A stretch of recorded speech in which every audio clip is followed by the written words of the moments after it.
As you saw in the main technique video, Translate That is a great tool for ensuring students truly understand what they just learned in your lecture. It provides professors with a quick check of student comprehension and allows them to feel confident moving ahead in the lecture when there is understanding.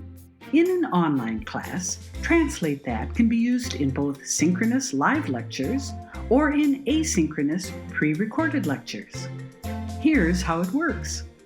The simplest approach is to use this activity in a synchronous online lecture through a video conference tool.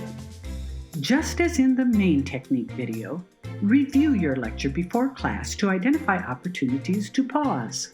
At the beginning of class, explain the activity and let students know they'll be called on at random.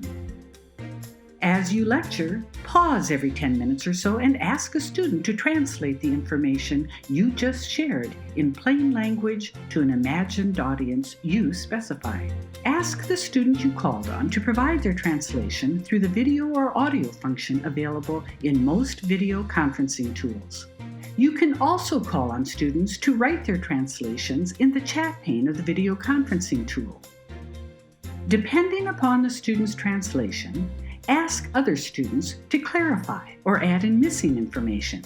For asynchronous lectures, when live video conferencing isn't possible, insert a break at pre-identified segments of a recorded lecture and ask students to post their translations in a discussion thread before continuing. This will allow students to see multiple translations to help them understand the topic. Some learning management systems also allow teachers to set the discussion so students must post a translation before seeing those of their peers. Translate That can be a very effective strategy for creating deeper engagement with your online lecture material.